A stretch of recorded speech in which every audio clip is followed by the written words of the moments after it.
Okay 13:4 ఇక్కడ దేవుడు తన శిష్యులైనటువంటి వారికి ఈ ఉపమానం చెప్తూ వచ్చాడు.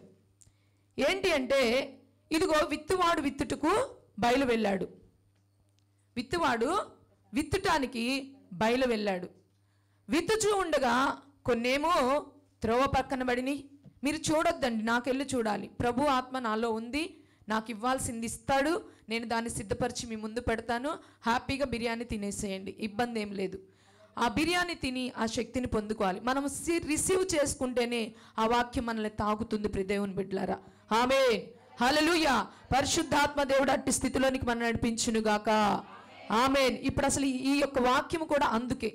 అయితే ఈ విత్తువాడు విత్తనములు చల్లుకుంటూ వెళుతూ ఉన్నప్పుడు కొన్నేమో త్రోవ పక్కన పడినాయి, కొన్నేమో రాతి నేలను పడినాయి, కొన్నేమో ఎక్కడ పడ్డాయి, బండ మీద ముళ్ళ పొదల్లో పడ్డాయి, కొన్నేమో మంచి నేలను పడ్డాయి. అయితే ఇక్కడ మంచి నేలను పడిన విత్తనాలు 30 దంతులుగాను 60 దంతులుగాను 100 దంతులుగాను ఫలింపలోనికి వచ్చింది. ప్రియ దేవుని బిడ్డలారా, ఆమేన్. అయితే విత్తనములు 100 ఫలభరితంలోనికి రావాలని దేవుని యొక్క ఆశ, కోరిక, ఆమేన్, హల్లెలూయా. అయితే ఈ విత్తనములు ఫలభరితముగా మార్చబడాలంటే ఏ నేలలో ఎత్తాలి? ఎక్కడ? మంచి నేలలో విత్తాలి. అయితే ప్రియ దేవుని బిడ్డలారా, మనము పాత నిబంధన గ్రంథములో ఒక మాటను చూసుకున్నట్లయితే ఇర్మియా 4వ అధ్యాయంలోనికి మనం వెళదాం. ఇర్మియా 4వ అధ్యాయంలోనికి మనం వెళ్ళినప్పుడు, పిల్లలు గొడవ చేయకూడదండి. ఇర్మియా 4, నాకు బుద్ధి రావాలి, ఆమేన్, హల్లెలూయా. ఇక్కడ 4వ అధ్యాయంలోనికి వెళ్ళినప్పుడు 3వ వచనములో దేవుడు ఒక మాట అంటున్నాడు, ముళ్ళ పొదలలో విత్తనములు చల్లక మీ బీడు పొలమును దున్నుడి, ఆమేన్. ఏమంటున్నాడు? ఎక్కడ? ముళ్ళ పొదలో విత్తనములు చల్లక మీరేం చేయాలి? మీ బీడు భూములను దున్నుడి, ఆమేన్, హల్లెలూయా, హల్లెలూయా. అలాగనే మనం ఇంకొక రిఫరెన్స్ మనం చూసుకుంటే హోషేయ గ్రంథంలో, హల్లెలూయా, హోషేయ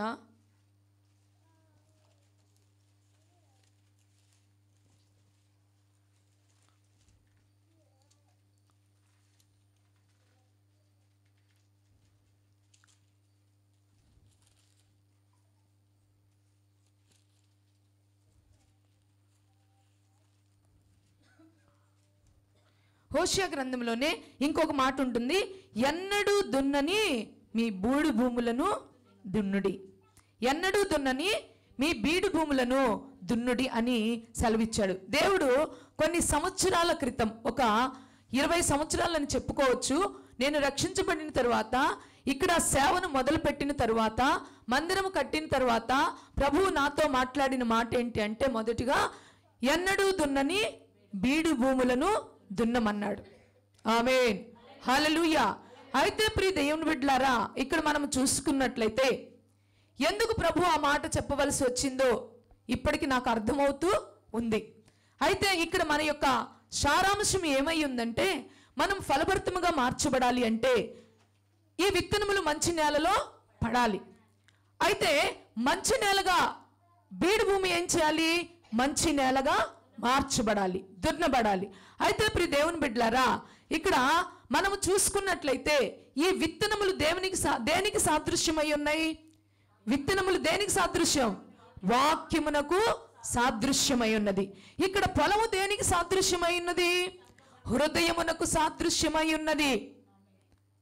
హృదయం అనే పొలములో ఈ మంచి విత్తనములు విత్తుచూ ఉన్నప్పుడు హృదయములో ఫలభరితముగా మార్చబడాలి అంటే ఈ యొక్క ఎన్నడూ దున్నని బీడు భూమిని ఏం చేయాలి? దున్నాలి. దున్నకపోతే ఆ బీడు భూముల్లో విత్తనములు వేస్తే, ఆ ముళ్ళ పొదలలో విత్తనములు వేస్తే ఫలభరితమైన స్థితిలోనికి రాదు. ప్రియ దేవుని బిడ్డలారా, అయితే ఇక్కడ ఒక ఉపమానముగా మీకు చెప్పవలసింది ఏంటంటే, మీ అందరికీ కూడా పొలమును గురించి తెలుసు. ఇక్కడ పొలము మన హృదయం అనుకున్నట్లయితే, మన హృదయము బీడు భూమిగా ఉందని దేవుడు సెలవిస్తూ ఉన్నాడు. అందుకే మనం ఫలభరితముగా మార్చబడలేకపోతున్నాం. విత్తనములు చల్లబడుతున్నాయి, విత్తనములు చల్లుతున్నారు, విత్తనములు మనం వేసుకుంటున్నాము, కానీ విత్తనములు లోపలికి వెళ్ళి మొలకెత్తలేకపోతున్నాయి. మొలకెత్తని విత్తనములు చెట్లు పెద్దగా అయ్యి అవి ఫలాలు ఇచ్చేవిగా రాలేకపోతూ ఉన్నాయి. కారణం ఏమిటి అంటే మన హృదయం ఎలా ఉన్నది? బీడు భూమిగా ఉన్నది. మన పొలము ఎలా ఉన్నది? మెట్ట భూమిగా ఉన్నది. కాబట్టి ఈ విత్తనములు ఈ మెట్ట భూమిలో వేసేటప్పటికి అవి ఫలభరితముగా మార్చబడట్లేదు. అయితే ప్రియ దేవుని బిడ్డలారా, దేవుడు అంటున్నాడు, ఈ యొక్క హృదయం అనే మెట్ట భూమి, ఈ హృదయం అనే బీడుని మనం ఏం చేయాలంట? దున్నాలి. ఆమేన్, హల్లెలూయా, హల్లెలూయా.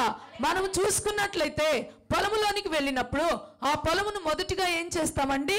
దున్నుతాం. సాళ్లలాగా దున్నము, అది ఎప్పుడో చివరిలో. ముందుగా ఏం చేస్తాము?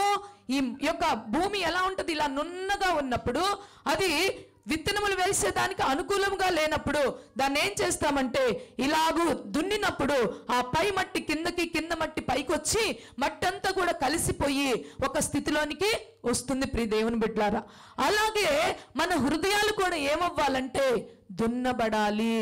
ఆమేన్, హల్లెలూయా. మన హృదయాలు ఏం చేయాలండి? దున్నబడాలి. ఆ దున్నబడిన తరువాత ఏం చేస్తారు అంటే, రైతులకు మనం చూసినప్పుడు దున్నుతారు.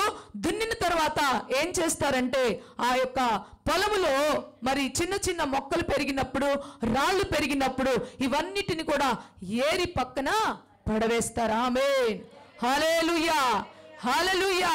ప్రియ దేవుని బిడ్డలారా, ప్రార్థన అనేటటువంటి ఒక ఆయుధము చేత మన హృదయాలు ఏం చేయాలి? దున్నబడాలి. ఆమేన్, హల్లెలూయా.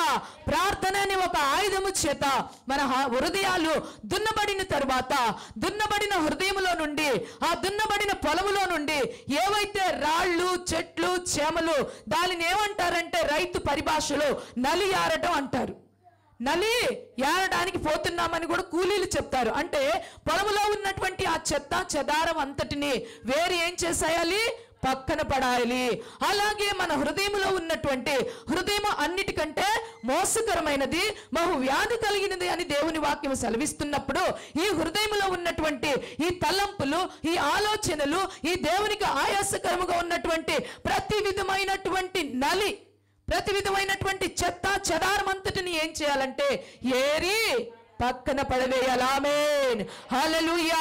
ఈ ఉపదేశం మన ఆత్మీయ జీవితానికి చాలా ఉపయోగకరముగా, దేవుడు దీవెనకరముగా మారుస్తాడు. ప్రియ దేవుని బిడ్డలారా, ఎందుకు ఈ మాటలు ప్రభు నా హృదయంలో పెట్టాడంటే, నేను ప్రార్థన చేస్తున్నప్పుడు, సేవ కొరకు ప్రార్థన చేస్తున్నప్పుడు, పరిచర్య కొరకు ప్రార్థన చేస్తున్నప్పుడు, ప్రభువా ఎందుకు నా తండ్రి, ఏంటి ప్రభువా ఈ పరిస్థితి, ఎందుకు ఇలా ఉన్నాము ప్రభువా, ఎందుకు ఎదగలేకపోతున్నాం ప్రభువా, ఎందుకు ఈ కొడుకు నడుము కట్టుకోలేకపోతున్నాం ప్రభువా, ఎందుకు ఫలభరితముగా మార్చబడలేకపోతున్నాం ప్రభువా అన్నప్పుడు దేవుడి మాటలు మాట్లాడుతూ వచ్చాడు. ప్రియ దేవుని బిడ్డలారా, ఈ రోజు అవి మనకు ప్రయోజనకరముగా మార్చబడబోతున్నాయి. ఏదైతే బీడు భూమిగా ఉందో, ఏదైతే మరి దున్నని భూమిగా ఉందో, ఆ భూమిని ఈ రోజు దున్నుకోవాలని దేవుడు సెలవిస్తున్నాడు. అయితే ఆ నలిని వేసిన తర్వాత అప్పుడు ఏం చేయాలంటే నీళ్లు పెట్టాలి. ఏం పెట్టాలండి? నీళ్లు పెట్టాలి. ఆమేన్, హల్లెలూయా. ఈ నీరు దేవుడు తొలకరి వర్షము చేత ఆ పొలమును తడపాలి. ఈ తొలకరి వర్షము దేనికి సాదృశ్యమై ఉన్నది అంటే ప్రియ దేవుని బిడ్డలారా, పరిశుద్ధాత్మకు సాదృశ్యమైనది. ఈ పరిశుద్ధాత్మ అనే ఆ తొలకరి వర్షం ఏం చేయాలంటే ఆ భూమి మీదకు రావాలి. ఆమేన్, హల్లెలూయా, హల్లెలూయా. బీడు భూమి దున్నబడాలి. దున్నబడిన భూమిలో నుండి చెదలు, చెత్త, చెదారం అంతటిని కూడా ఏరి పడవేసుకోవాలి. ఏరి పడవేసిన తర్వాత ఆత్మవర్షము కుమ్మరించబడాలి. అది తొలకరి వర్షము కావాలి. ఆమేన్. ఆ తొలకరి వర్షం పడిన తర్వాత భూమి ఏం చేస్తుందంటే మెత్తన చేయబడుతుంది. ఆమేన్, హల్లెలూయా, హల్లెలూయా, హల్లెలూయా. ఆ భూమి మెత్తన చేయబడిన తర్వాత అప్పుడు మనము విత్తనమును విత్తుచు వెళ్ళినప్పుడు, ఆమేన్, విత్తనములు విత్తుచు వెళ్ళినప్పుడు ఆ విత్తనములు ఏమవుతుంది? మొలకెత్తుతాయి. ఆమేన్, హల్లెలూయా. ఆ మొలకెత్తిన విత్తనముల మీద కడవరి వర్షము కుమ్మరించబడాలి. ఆమేన్, హల్లెలూయా. ఆ మొలకెత్తిన ఆ మొక్కలపై కడవరి వర్షము కుమ్మరించబడాలి. మళ్ళీ పరిశుద్ధాత్మ దేవుడు మెండైన ఫలములు ఫలించులాగున ఆయన యొక్క కడవరి వర్షము చేత ఆ యొక్క పొలమును ఆ యొక్క పంటను తడిపినప్పుడు విస్తారమైనటువంటి ఫలభరితమైన పంట మన చేతికి వస్తుంది. ప్రియ దేవుని బిడ్డలారా, ఆమేన్, హల్లెలూయా, హల్లెలూయా. అందుకే దేవుడు శిష్యులతో ఈ ఉపమానము, ఇదిగో త్రోవ పక్కన పడ్డాయి, అవన్నీ కూడా ఏవో ఎత్తుకెళ్ళిపోయినాయి, కానీ రాతి నేల మీద పడ్డాయి, అది మొలిచింది, కానీ లోపలికి పదును లేనందువలన, సారము లేనందువలన, భూమి సారవంతంగా లేదు కాబట్టి అదేమైపోయింది, లోపలికి వెళ్ళలా. వేరు లోపలికి వెళ్ళకపోతే, వేరు భూమికి తన్నకపోతే లోపలికి వెళ్ళి మనము స్థిరముగా నిలబడలేము. కాబట్టి మరి అందువల్ల ఆ రాతి నేల మీద ఉన్నవి ఫలభరితముగా మార్చబడలేదు. ముళ్ళ పొదల్లో ఉన్నాయి, ముళ్ళ పొదల్లో పడ్డాయి కానీ పెరిగినాయి, కానీ ఆ ముళ్ళ పొదలు ఉండడం వల్ల ఈ మొక్కలన్నిటినీ అణుచివేసినాయి. ఈ ఐహిక విచారాలు, లోక సంబంధమైనవి ఇవన్నీ ఉండడం వల్ల ఈ విత్తనాలు ఫలభరితముగా కాలేకపోయినాయి. ఆమేన్, హల్లెలూయా. మంచి నేలను పడినప్పుడు, మంచి నేలను పడినప్పుడు అది 30 దంతులు, 60 దంతులు, 100 దంతులుగా ఫలభరితముగా మార్చబడిందని దేవుని వాక్యం సెలవిస్తుంది. దేవుని బిడ్డలారా, ఈరోజు దేవుడు మనతో మాట్లాడుతుంది ఏందో తెలుసా? ఇంతకాలం మనము వాక్యం వింటూనే ఉన్నాం, ఎన్నో ఉపమానాలు విన్నాం, ఎన్నో ఉపదేశ క్రమాలు విన్నాం, ఎన్నో ధైర్యపరిచే మాటలు విన్నాం, ఎన్నో మనల్ని ఆదరించే మాటలు విన్నాం, ఎన్నో సరి చేసుకునే మాటలు విన్నాం. దేవుడు ఎన్నోసార్లు మనల్ని హెచ్చరించాడు, దేవుడు ఎన్నోసార్లు మనల్ని సరిచేయాలని చూశాడు. ఇదిగో ఈ త్రోవలో నువ్వు నడవమాకు, ఈ త్రోవలో నడువు, ఇది నీకు క్షేమం అని చెప్పాడు, ఇది నీకు క్షేమము కాదని చెప్పాడు. ఎన్నో సార్లు దేవుని దాసుల యొక్క ముఖాంతరముల నుండి దేవుడు మాట్లాడుతూనే వచ్చాడు, కానీ ఆయనను ఆ విత్తనములు మన హృదయములో మొలకెత్తలేకపోయినాయి, ఆయనను ఆ విత్తనములు మన జీవితాన్ని ఫలభరితముగా మార్చబడలేకపోయినాయి. పెరిగామేమో, ఒకవేళ మొలకెత్తినేమో, మొలకెత్తినా కానీ పెరిగి పెద్ద అయినాయి, కానీ ఫలాలు ఇచ్చే చెట్లుగా మార్చబడలేదు. అందుకే దేవుడు దారిని వెళుతూ ఉన్నప్పుడు ఆ ప్రక్కకు చూసినప్పుడు అక్కడ ఒక అంజూరపు చెట్టు కనబడింది. ఆ చెట్టు వైపుకు చూసినప్పుడు దేవుడు ఆకలి కొని ఉండగా ఆ చెట్టు వైపును చూశాడు. ఆ చెట్టు వైపుకు చూసినప్పుడు అక్కడ ఒక ఫలము కూడా. అప్పుడేమన్నాడు? నీవు కాయకుందువుగాక అన్నాడు. కాయకుందువుగాక అన్నాడు, కానీ అదైతే ఏమైపోయింది? ఎండిపోయింది. అసలు దేవుడు మనల్ని ఫలభరితముగా చూడాలని ఆశపడుతున్నాడు. ప్రియ దేవుని బిడ్డలారా, ఇన్న వాక్యము ఫలభరితముగా మార్చబడాలని దేవుడు కోరుకుంటున్నాడు. ప్రియ దేవుని బిడ్డలారా, వాక్యం వింటున్నాము, కానీ వాక్యం వినేవారిగా ఉన్నాము, కానీ వాక్యం యొక్క శక్తిని ఎరగలేక జీవిస్తున్నాం. విశ్వాసంలో ఫలభరితముగా లేకుండా ఉంటున్నాము. ప్రియ దేవుని బిడ్డలారా, ఈరోజు ప్రభువు మాట్లాడుతున్నాడు. విశ్వాసంలో ఉన్న సంఘము, విశ్వాసంలో స్థిరులుగా ఉన్న సంఘము, విశ్వాసంలో బలముగా ఉన్న సంఘము, వాక్యంలో బలముగా ఉన్న సంఘము, వాక్యంలో స్థిరపరచబడిన సంఘము, వాక్యంలో మరి అనుభవ జ్ఞానము కలిగిన సంఘము, సత్యమును గురించిన అనుభవం కలిగిన సంఘము, ఆ ఆత్మ సంఘములో ఎలా ఉంటుందో ఈనాడు కూడా ఫలాలు ఫలించే సంఘముగా, దేవుని కొరకు బ్రతికే సంఘముగా, దేవుని కొరకు ప్రయాసపడే సంఘముగా, దేవునికి ఈ రాజ్యాన్ని ఈ లోకములోనే విస్తరింపచేసేవారిగా ఉంటుంది. ప్రియ దేవుని బిడ్డలారా, ఆమేన్, హల్లెలూయా, హల్లెలూయా, హల్లెలూయా. దేవునికి స్తోత్రము కలుగునుగాక. ప్రభు రాత్రి మాట్లాడాడు ఆహాజు రాజు గురించి, హిజ్కియా రాజు గురించి. ఎంత అద్భుతమైనటువంటి సందేశాన్ని దేవుడు అనుగ్రహించాడు. ఆహాజేమో దేవునికి అయిష్టమైన కార్యాలు, అసలు యథార్థంగానే ప్రవర్తించలేదు. పితరుల యొక్క ఆ భక్తి జీవితాన్ని మానివేసి ఎటువైపుకి వెళ్ళిపోయాడు? విగ్రహాల వైపుకి వెళ్ళిపోయి విగ్రహాలతో సాంగత్యము చేస్తే చివరికి భయంకరమైనటువంటి పరిస్థితి. అదే హిజ్కియా వచ్చి దేవుని కొరకు ఎంత అద్భుతముగా, మరి ఇద్దరికి ధర్మశాస్త్రం తెలుసుగా, తండ్రి కొడుకులేగా, ధర్మశాస్త్రం తెలియనిది కాదు. వారి పితరులు నేర్పించకుండా ఉండలేదు. ఎందుకంటే దావీదే దేవుని వైపుకి వచ్చి దేవునికి ఎన్నో గొప్ప కార్యాలు చేసి దేవుణ్ణి స్తుతించి ఆరాధించి ధర్మశాస్త్రము, ధర్మ విధులు, కట్టడలు, ఆజ్ఞలు అన్నిటినీ అనుసరించి అద్భుతంగా ఉన్నటువంటి ఆ స్థితిలో దావీదు రాజు తర్వాత యూదా రాజులందరూ కూడా దాదాపుగా దావీదును అనుసరించి దావీదు ఎలాగైతే యథార్థముగా జీవించాడో వీళ్ళు కూడా అలాగూ జీవిస్తూ ముందుకు సాగినటువంటి పరిస్థితి. కానీ ఆహాజు రాజు అయితే దేవునికి కోపాన్ని తెప్పించి శత్రువు చేతులకు అప్పగించబడ్డాడు. ప్రియ దేవుని బిడ్డలారా, నేనేం చెప్తున్నానంటే ఈ మాటలు మన కోసమే, లోకములో ఉన్న వారి కోసము కాదు. ఈ మాటలు తన ప్రజలైన, తన సొత్తైన, తన స్వాస్థ్యమైన, తన బిడ్డలుగా పిలువబడుతున్న మన కోసమే దేవుడు ఈరోజు మనకి ఇచ్చి ఉన్నాడు. ఆమేన్, హల్లెలూయా, హల్లెలూయా. ఆయన సొత్తుగా చేసుకున్నాడు, ఆయన స్వాస్థ్యముగా చేసుకున్నాడు, ఆయన బిడ్డలుగా చేసుకున్నాడు, ఆయన కుమారులు కుమార్తెలుగా చేసుకున్నాడు.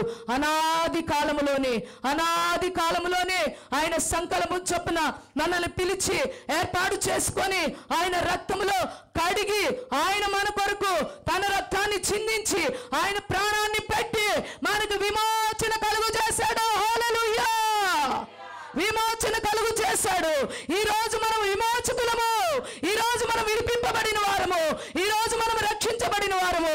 అది ఎక్కడ నుండి మనకు కలిగిందంటే లోకములో లేదు, కానీ లోకములో ఉన్న వారికి లేదు, కానీ లోకములో ఉన్న ధనికులు లేదు, అందగత్తెలకు లేదు, కానీ లోకములో ఉన్నటువంటి సెలబ్రిటీస్కి లేదు, కానీ లోకములో ఎంతో ఐశ్వర్యవంతులకు ఎంతో ఉన్నత పదవులు కలిగిన వారికి లేదు, కానీ అల్పులమైన మనకు దేవుడు అనుగ్రహించాడు. ఆమేన్, హల్లెలూయా.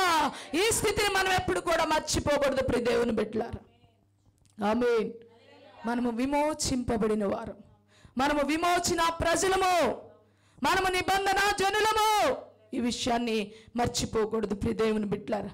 నేను అనుకుంటాను చాలా కాలం నుంచి యవ్వన బిడ్డలు వస్తూ ఉన్నారు. ఇప్పుడు మన పిల్లలు చాలామంది వస్తూ ఉన్నారు. ఒక 6 సంవత్సరాలు 7 సంవత్సరాల నుంచి వస్తున్నారు, వాక్యం వింటున్నారు, కానీ రక్షణ దగ్గరకు రాలేకపోతున్నారు. ఎందు నిమిత్తం రాలేకపోతున్నారు? వాక్యము వారిలోనికి వెళ్ళటం లేదు.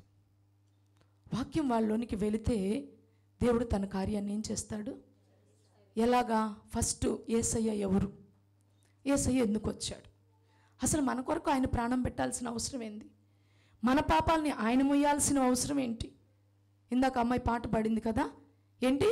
లోక పాపములన్నీ ఆయన మోసాడు, ఆయన కాడిని ఎవరు మొయ్యాలి? ఎవరు మొయ్యాలి? లోక పాపం అంతటిని మోయడానికి ఆయన దిగి వస్తే ఆయన కాడిని మోయటానికి మనల్ని నిర్ణయించుకున్నాడు. ప్రియ దేవుని బిడ్డలారా, హల్లెలూయా, హల్లెలూయా. ఈ మాట మన లోపలికి వెళ్ళాలి కదా. వెళ్ళాలంటే మెత్తన చేయబడిన భూమిగా ఉండాలి. మెత్తన చేయబడిన భూమిగా ఉంటే ఇక్కడ నుంచి ప్రకటించబడుతున్న ప్రతి మాట నిన్ను తాకుతుందండి. ఇక్కడ నుంచి ప్రతి వాక్యము నీ హృదయంలోకి గుచ్చుకుంటుందండి. ఇక్కడ ప్రకటించబడుతున్న ప్రతి మాట మనస్సాక్షిని గద్దెంపు చేస్తూ ఉంటుందండి. వాత వేయబడిన వారిగా మనము ఉండం. అందుకే మనం ఎదగాలి అంటే, సంఘము ఎదగాలి అంటే, సంఘము ఫలభరితంగా మార్చబడాలి అంటే మంచి నేలనుగా మనం ఉండాలి. ఆమేన్, హల్లెలూయా. మంచి నేలగా మారినప్పుడు చెప్పుచున్న ప్రతి మాట ఆ మంచి నేలలో విత్తబడుతుంది. అప్పుడు ఇక్కడుండి సేవకులు లేకపోతే వ్యక్తిగతంగా దగ్గరకు వచ్చి, అమ్మా నువ్వు శుక్రవారం ప్రార్థనకు రావట్లేదు ఎందుకు, నువ్వు శనివారం రావట్లేదు ఎందుకు, ఆదివారం ఏంది నువ్వు కనపడలా, మొన్న ఆదివారం రాలేదేంది, అమ్మ నువ్వు దశం భాగం ఇచ్చావా, ఎందుకు నువ్వు దశం భాగం ఇవ్వట్లేదు, అమ్మ నువ్వు దేవుని కొరకు ఈ కార్యం చేసావా, ఎందుకు చేయలేదు, నువ్వెందుకు, ఇవన్నీ అడగాల్సిన అవసరం ఉంటుందా? ఉంటుందా? ఏమా? మెత్తని చేయబడిన భూమిలోకైనా ఈ యొక్క విత్తనములు పడితే ఫలభరితముగా మనము మార్చబడతాం.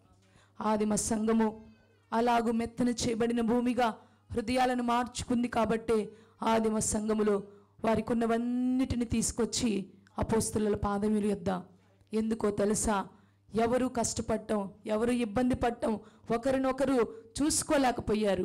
ఒకరి బాధని ఇంకొక బాధగా తీసుకొని కన్నీరు కార్చి ప్రార్థనలు చేసి వాళ్ళు ఏం చేశారు? ఒక సంఘము దేవుని కొరకు నిలబడగలిగారు. ఆమేన్, హల్లెలూయా, హల్లెలూయా.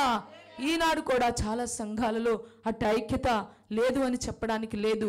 చాలా సంఘాలలో చాలామంది అంత ఫలభరితమైనటువంటి స్థితి కలిగి ఉన్నారు. కానీ నా వరకైతే మాత్రము నేను సంతృప్తి పొందలేకపోతున్నాను. అందుకే నేను కన్నీరు కార్చినప్పుడు ప్రభు ఈ మాటలు మాట్లాడాడు. ఆమేన్, హల్లెలూయా, హల్లెలూయా, హల్లెలూయా. ఎప్పుడో ఒకసారి వర్షం పడి మెత్తన చేయబడకూడదు. ఎప్పుడో ఒకసారి మనకి సంతోషం వచ్చినప్పుడు, మనకు మేలు జరిగినప్పుడు అప్పుడు ఉర్రూతలూగే వాళ్ళుగా మనం ఉండకూడదు. ఎల్లప్పుడూ ఎలా ఉండాలి? ఎల్లప్పుడు ఎలా ఉండాలి? కష్టములోనైనా, నష్టములోనైనా, సంతోషములోనైనా, దుఃఖములోనైనా మనం ఎలా ఉండాలి? ఫలభరితమైన వారిగానే మనము జీవించాలి ప్రియ దేవుని బిడ్డలారా. హల్లెలూయా, హల్లెలూయా, హల్లెలూయా. విత్తబడిన వాక్యము మరి ఇదిగో పదును చేయబడినటువంటి భూమిలోగైనా నాటబడితే మన విశ్వాస జీవితాలు తొట్టిల్లకుండా ఉంటాయి, పక్కకు జరిగిపోకుండా ఉంటాయి. దేవుని సన్నిధిలో నిలిచేవారిగా మనము ఉంటాము ప్రియ దేవుని బిడ్డలారా. కాబట్టి దేవుడు ఈరోజు మాట్లాడుతుంది ఏంటో తెలుసా? ప్రార్థన అనేటటువంటి నాగలి చేత దున్నబడాలి ప్రియ దేవుని బిడ్డలారా. దున్నబడుదుముగాక, ప్రార్థనాత్మ చేత దేవుడు నింపునుగాక, ప్రార్థనతో మన హృదయాలు దున్నబడునుగాక. దున్నబడినప్పుడు ఆ యొక్క దేవుని యొక్క ప్రార్థనా శక్తితోనే ఆ యొక్క ఏదైతే మరి మన హృదయంలో ఉన్న రాళ్ళు కానీ, రప్పలు కానీ, ఏమైనా కానీ వాటన్నిటిని కూడా మనము ఏరి పారేసుకున్నప్పుడు ఇక మనకి కడవరి వర్షం పరిశుద్ధాత్మ చేత మన హృదయాలు మెత్తన చేయబడినప్పుడు, ఆ విత్తనములు వేసినప్పుడు అవి నూరంతల ఫలాన్ని మనకి కలుగు చేస్తాయి. ఆమేన్, హల్లెలూయా. అప్పుడు మన ఆత్మీయ జీవితము ఎంతో గొప్పగా కట్టబడుతుంది ప్రియ దేవుని బిడ్డలారా. దేవుని కొరకు బ్రతికే జీవితం మనకు వస్తుంది. ఆత్మల భారం మనలో ఉంటుంది, ఆయా పరిచర్య భారం మనలో ఉంటుంది, సంఘ భారం మనలో ఉంటుంది. దేవుని కొరకు నేను ఏం చేయాలనే తపన ఎల్లప్పుడూ మనలో ఉంటుంది. ఆమేన్, హల్లెలూయా, హల్లెలూయా. ఆ కన్నీరు లేకపోతే, ఆ కన్నీటి అనుభవం లేకపోతే, ఆ హృదయం మెత్తన చేయబడకపోతే, ఆ హృదయం కఠినత్వంగా ఉంటే, ఆ హృదయం కఠినత్వంలో ఉన్నప్పుడు కన్నీటిని మనము కార్చలేము ప్రియ దేవుని బిడ్డలారా. హల్లెలూయా, హల్లెలూయా. కాబట్టి దేవుడు సెలవిస్తుంది ఏంటో తెలుసా? ఈరోజు హృదయాలను దున్నుకొనండి, దున్నబడిన హృదయాలుగా. ఆమేన్. మీరు నా వైపుకు తిరిగినట్లయితే మీరు దున్నబడుదురు అని సెలవిస్తుంది వాక్యం. హెస్కేల్ ఆ మాట ఉంది, మీరు నా వైపుకు తిరిగిన ఎడల మీరు దున్నబడుదురు. ఆమేన్, హల్లెలూయా, హల్లెలూయా. నేను ఒకటే చెప్తున్నాను ప్రియ దేవుని బిడ్డలారా, మనము చాలా అంత్య దినాలలో ఉన్నాం, అపాయకరమైన కాలంలో ఉన్నాం. అలాగే పరిశుద్ధాత్మని యొక్క కృపాకాలంలో కూడా మనము జీవిస్తున్నప్పుడు దేవుడు ఇచ్చిన మనకి మంచి గొప్ప తరుణాన్ని, ఆయుష్ కాలాన్ని మనము దేవుని కొరకు ఫలించేవారిగా ఉండాలి. ఆమేన్, హల్లెలూయా. ఒక్కటే, నేను అయ్యగారిని చూసిన దగ్గర నుంచి అంతకుముందు చాలా మరణాలు చూశాను, చాలా మరణాలను నేను గమనించాను. ఎందుకంటే నేను ఉండేది హెల్త్ ఫీల్డ్లో కాబట్టి దాదాపుగా ఏదో ఒకటి ఎక్కడో కట్ట జరుగుతూ ఉంటే అది నేను వృత్తిపరంగానే తీసుకున్నాను, కానీ నాకు ఒక పర్సనల్ టచ్ అనేది రాలేదు ఎప్పుడు. కానీ నా కుటుంబంలో నేను భర్తను చూసుకున్నప్పుడు నిజంగా మరి ఆ సడన్గా ఆయన అలా వెళ్ళిపోయినప్పుడు, ఆయన గుడారములో దేవుని జీవం ఉన్నంత వరకు చక్కగా పనిచేశాడు, వాక్యాన్ని చెప్పాడు, దేవుణ్ణి స్తుతించాడు, సంఘాన్ని నడిపించాడు, ఆయన ప్రార్థనలకు వెళ్ళాడు, ఆయన ఆత్మీయంగా ఎదిగాడు, ఆయన సిద్ధపడుతూ ఉన్నాడు. ఆత్మీయంగా భౌతికంగా చూసుకుంటే ఆయన కొన్ని వస్తువులు ఉన్నాయి, బట్టలు ఉన్నాయి, బండి ఉంది, కారు ఉంది, సంథింగ్ ఉంటున్నాయి. ఆయన నాది అనుకొని చేసుకుంటున్నాడు, ఇది నాది అనుకొని పెట్టుకుంటాడు, ఇది నాది అనుకున్న ప్రతి ఒక్కరికి అది కామనే. కానీ ఒక్కసారిగా నడుచుకుంటూ వెళ్ళిన వ్యక్తి మనం ఊహించిన విధముగా తెల్లవారి ఆ జీవము ఆయన దయచేసిన దేవుని యొద్దకు వెళ్ళిపోయి ఒక ఒంటరి బాడీని తీసుకొని వచ్చేసరికి ఆయన అన్నీ ఏమైపోయినాయి?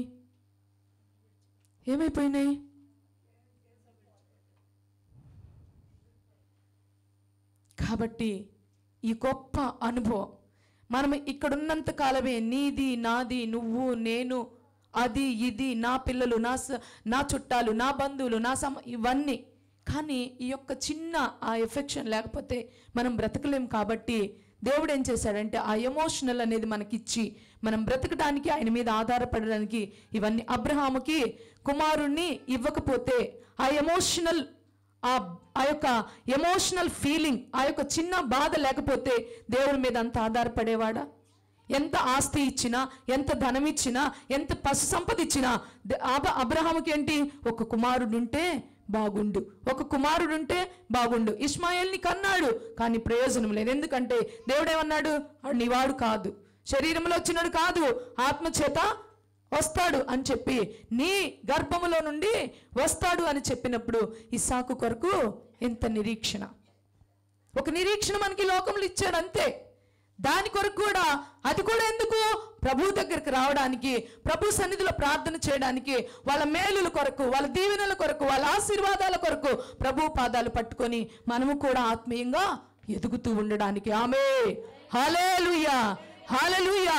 కాబట్టి ప్రియ దేవుని బిడ్డలారా, ఈ గుడారములో ఈ ప్రాణం ఉన్నంత వరకే నువ్వు ఏమి చేయాలన్నా, ఈ గుడారములో ఈ ప్రాణం ఉన్నంత వరకే నువ్వు ఏది చెయ్యాలన్నా, ఈ గుడారములో నుండి ఓ రా అనిగైనా ప్రభు పిలిచాడు అంటే ఇక మనం ఏమి చేయాలి? ఒకవేళ రేపు చేద్దాములే, 2 రోజుల తర్వాత చేద్దాములే, లేకపోతే వచ్చే నెలలో ఇద్దాములే, వచ్చే నెలలో చేద్దాములే అంటే అప్పటికి మనం ఉంటామో తెలీదు. అందుకే ఇదే అనుకూల సమయం, ఇదే రక్షణ దినం. రక్షణ దినం అయిపోయింది, అనుకూల సమయం ఓకే. రక్షణ దినం అయిపోయిన తర్వాత కూడా సిద్ధపాటు దినం అనేది ఒకటి ఉంది. ఇదే సిద్ధపాటు దినం. ఇప్పుడే మనము సిద్ధపడాలి. ప్రభువా, నాకు ప్రార్థన ఆత్మను దయచి, నాకు ఉపవాస ఆత్మను దయచి, నేను నీ కొరకు మొరపెట్టే ఆత్మను దయచి, నీ పాదాలు పట్టుకొని కన్నీరు కార్చే ఆత్మను దయచి, ప్రభువా నీ చిత్తాన్ని నెరవేర్చగలిగిన ఆ ఆత్మను నాపై కృమ్మరించు. ఏమిటి నీ చిత్తం? నీ కొరకు ఈ లోకములో నేను కూడా నీ పని చేయాలి. ఒక్కరినన్నా నేను నీ సన్నిధికి నడిపించగలగాలి, ఒక్కరి ఆత్మనన్నా నీ యొద్దకు చేర్చగలగాలి. ఈ నా సాక్ష్యమును బట్టి, నాకు ఇచ్చిన కృపను బట్టి, మీరు నాకు ఇచ్చిన రక్షణను బట్టి, ఇదిగో యేసుక్రీస్తు అందరికీ ప్రభు అని కొందరికన్నా నేను చెప్పగలగాలయ్యా. ఆ భాగ్యాన్ని దయచేయ ఈ ప్రాణము. అందుకే అపోస్తుడైన పౌలు గారు మంట ఏంటో తెలుసా? ఈ గుడారములో ఉన్నంత కాలము నేను నా ప్రభువుని పని చేస్తాను. అందుకే బ్రతుకుట క్రీస్తే, చావైతే మేలే లాభమే అన్నాడు. అంటే ఆయన ఉద్దేశం ఏంటంటే, బ్రతుకుంటే నా ప్రభువు సువార్తను నేను ప్రకటిస్తాను. ఒకవేళ చచ్చిపోయానా, ఇప్పటి వరకు ఆయన పని చేశాను, ఇది ముగించి ఆయన తీసుకున్నాడంటే అక్కడ నేను ఆయనతో కూడా ఉంటాను. కాబట్టి ఈ గుడారము నాకు ఎందుకు మేలుకరం అంటే ఆయన పని చేయడానికే. ఆమేన్, హల్లెలూయా.